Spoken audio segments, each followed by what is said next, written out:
Salut à tous, amis pronostiqueurs, adeptes du loto-foot, c'est Kink. Dans cette nouvelle vidéo, je vais vous donner mes analyses et pronostics de la grille de Ligue 2 concernant le loto-foot 8 de ce samedi. Alors il s'agira d'une grille d'un montant de 12 € qui comporte donc un triple et deux doubles. Avant de commencer, je t'invite à t'abonner si ce n'est pas déjà fait, surtout d'activer la cloche pour recevoir les pronostics à temps, donc avoir les vidéos en temps et en heure, c'est toujours mieux que de les recevoir après le déroulement des rencontres. Et laisse un like si tu apprécies le contenu. Allez, c'est parti pour les pronostics. Première rencontre de la grille, Ajaccio-Pau. Ajaccio 2e, Pau 7e. Alors les joueurs de Pau ont remporté leur dernière rencontre contre les Havrais sur le score de 2-1.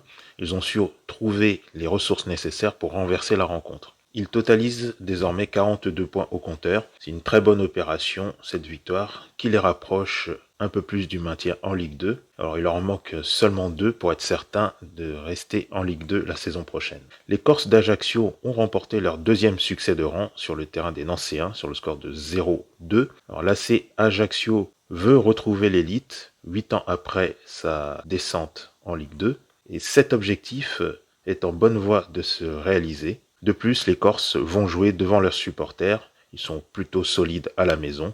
A l'inverse, l'équipe de Pau est une des pires équipes à l'extérieur, enregistrant seulement 2 victoires sur les 15 matchs disputés à l'extérieur. Les Corses devraient consolider leur seconde place en remportant ce match, donc je base la victoire d'Ajaccio. Ensuite, Amiens-Bastia. Amiens 11e, Bastia 14e. On commence par les visiteurs. Alors, les Corses sont invaincus depuis 5 matchs, sur une belle série de 5 matchs sans défaite. Toutefois, on peut remarquer que ce n'est pas l'équipe la plus offensive du championnat, puisqu'ils n'ont jamais marqué plus d'un but depuis 7 rencontres. On peut ajouter aussi que cette équipe de Bastia est l'équipe qui comptabilise le plus de matchs nuls dans le championnat, avec 14 matchs nuls. Cependant, c'est une équipe qui peut être très accrocheuse face à n'importe quel adversaire. Alors on passe à Amiens. Les Amiénois ont réalisé une excellente opération lors de leur dernier match en allant s'imposer sur le terrain de Valenciennes sur le score de 0-2. Une belle performance puisque Valenciennes était invaincue depuis 6 matchs avant cette défaite. Alors c'est un succès qui leur permet de s'éloigner un peu plus de la zone de relégation. Les Amiénois sont aussi des bons artisans du match nul cette saison, puisqu'ils en comptabilisent 13. C'est la deuxième meilleure équipe qui totalise des matchs nuls dans cette saison. On peut ajouter aussi que les Amiénois sont costauds à domicile actuellement, car sur les 5 matchs disputés à domicile, ils comptabilisent 4 victoires et un match nul. Les deux formations ont 2 points d'écart dans le classement, Amiens à 40 points et Bastia 38 points. Alors comme je disais tout à l'heure, Bastia grappille des points grâce à ses innombrables matchs nuls. C'est une équipe très accrocheuse et Amiens est performant à domicile actuellement. Alors je vais partir sur le pronostic suivant. Ça va être mon premier double et je pronostique victoire d'Amiens et je protège avec le nul, donc double 1N. Troisième match, Le Havre-Dunkerque. Le Havre 10e, Dunkerque 19e. Alors ce sont deux formations en plein naufrage qui s'affrontent. Le Havre, c'est 4 défaites de rang, Dunkerque 3 défaites de rang. Alors on commence par les Havrais. Alors ils semblent avoir abdiqué dans la course pour la montée dans l'élite. Ils calent désormais dans le ventre mou du championnat. Attention tout de même à ne pas lâcher des points en route, au risque de devoir se mettre à jouer le maintien. Et de plus, le Havre est une équipe qui est loin d'être redoutable à domicile. Ils enregistrent que 5 victoires à domicile cette saison. Et une malédiction qui perdure depuis l'année dernière, puisque la saison dernière, ils avaient du mal à s'imposer régulièrement à domicile. Alors les Dunkerquois s'enfoncent un peu plus dans la zone de relégation. Ils totalisent 31 points à peine. Alors ils sont à 3 points du premier non relégable, peuvent toujours s'en sortir, mais leurs derniers résultats sont guère rassurants. On peut noter aussi qu'ils ont un bilan désastreux à l'extérieur, puisqu'ils comptabilisent 11 défaites sur les 15 matchs disputés à l'extérieur, dont 4 défaites sur les 4 derniers matchs disputés hors de leur base. Alors on peut légitimement se demander s'ils vont aligner une 5e défaite de rang à l'extérieur. Alors face à des Havrais, je disais, qui sont pas très performants à domicile, qui enchaînent les défaites. Alors je pense que les Dunkerquois vont avoir une réaction dans cette rencontre. Alors j'ai privilégié l'enjeu pour ce match, c'est-à-dire aller dans le sens de Dunkerque, qui joue son va-tout dans cette rencontre, c'est-à-dire essayer de se maintenir dans cette Ligue 2. Alors c'est un sacré risque du fait que cette équipe ne gagne plus. Donc je pense qu'on peut envisager une réaction des Dunkerque face à des Havrais qui aussi alignent les défaites. Et donc je pars sur une base de Dunkerque à l'extérieur. Quatrième match, Niort-Nîmes. Niort 12e, Nîmes 13e. La dynamique positive penche clairement en faveur des Chamois niortais, qui enregistrent 3 matchs sans défaite, à l'inverse des Nîmois qui sont dans le dur, sur une série de 3 défaites de rang. Dans leur dernière rencontre, les Nîmois avaient été largement dominés face aux Guingampais. Ils avaient concédé une défaite sur le score de 2-0.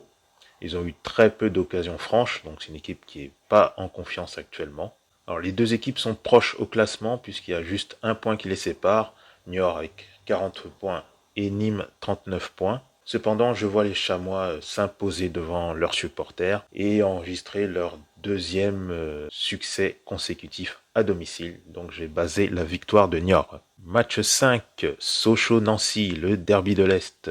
Sochaux 5e, Nancy 20e. Alors, les Nancéens s'enfoncent encore un peu plus dans le championnat. Ils pointent à la dernière place du classement avec une deuxième défaite d'affilée à domicile. C'était face à Ajaccio lors de leur dernière rencontre. Ils comptabilisent une seule victoire sur les 5 dernières sorties. Leur victoire était contre le Paris FC, un magnifique succès sur le score de 3-0. Alors, les Nancéens sont presque condamnés à la descente en nationale, étant désormais à 8 longueurs de leurs prédécesseurs avec 23 points. Ils vont donc devoir jouer leur va-tout contre les Sochaliens, qui font partie des équipes en embuscade pour la montée sans barrage dans l'élite. Ils ont à peine 4 points de retard sur le deuxième du classement, donc la deuxième place synonyme de montée directe en Ligue 1. Alors, les Sochaliens sont dans une bonne dynamique avec 2 victoires de rang.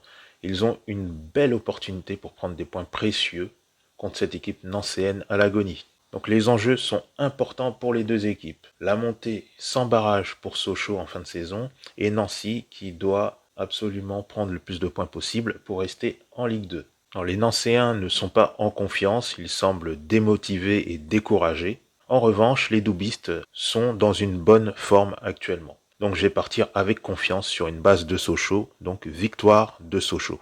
Ensuite, le match Quevilly-Rodez. Quevilly 18e, Rodez 16e.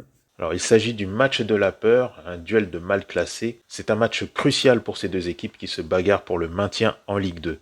Ils sont proches au classement, à peine 2 points d'écart. Alors, les Aveyronnais courent encore après une première victoire en 2022. En effet, depuis le début de cette année civile, c'est 6 défaites et 6 matchs nuls. Ils sont en danger dans le championnat, non loin de la zone rouge. Donc c'est un match sous haute tension. Ils doivent s'empresser de renouer avec le succès pour respirer un peu. Pour Quevilly, les résultats ne sont pas glorieux non plus.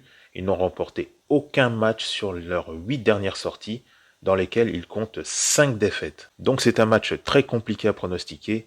Bien malin celui qui saura trouver une issue dans cette rencontre. Donc je vais pas prendre de risque et mettre un triple pour ce match. Match 7, Grenoble-Caen. Grenoble 17e, Caen 6e.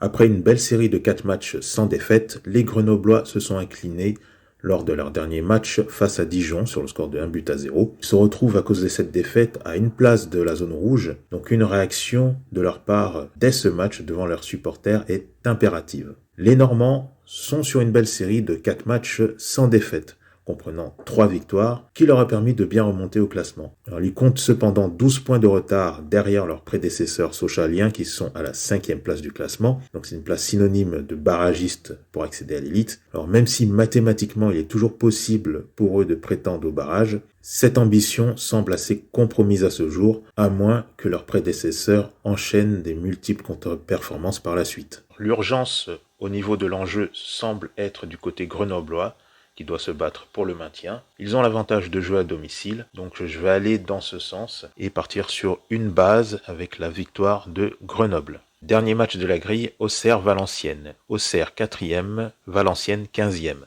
Les Bourguignons ont arraché le point du nul in extremis en déplacement contre Bastia, donc c'est un bon résultat récolté au vu du dénouement de la rencontre.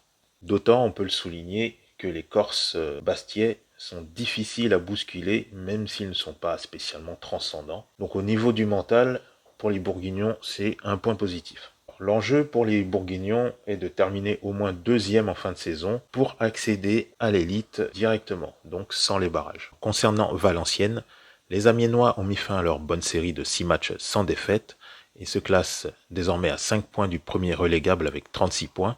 Alors, les nordistes ont un bilan plutôt rassurant sur les 4 derniers matchs disputés à l'extérieur, puisqu'ils ne concèdent aucune défaite. Une confiance actuelle hors de leur base qui pourrait donc contrarier les Auxerrois. En plus, Auxerre reste sur 2 matchs sans victoire. Alors, ils sont largement favoris, mais je ne me dirigerai pas avec une confiance absolue vers une victoire d'Auxerre. Donc, je vais utiliser mon dernier double pour cette rencontre en pronostiquant la victoire d'Auxerre ou match nul. Voilà, on a fait le tour. Alors, le jeu fait un montant de 12 €. La fin des validations, c'est samedi à 18h55. Alors j'espère que tes pronos et analyses vont t'aider dans tes pronostics. Comme d'habitude, prends ce qui te paraît pertinent et laisse ce qui ne l'est pas pour toi. Compare avec les pronostics que tu peux rechercher aussi ailleurs et faire ta propre synthèse. Et pense aussi à t'abonner à la chaîne. Active la cloche pour ne manquer aucune des vidéos. La prochaine à venir concerne le Super Pactole de ce week-end, doté d'un montant de 2 millions d'euros. Si tu veux la consulter dans les temps, je te conseille non seulement de t'abonner, et surtout d'activer la cloche. Laisse un j'aime si tu as apprécié le contenu et pour soutenir la chaîne. Merci d'avoir suivi cette vidéo. Je te dis à très bientôt. Salut!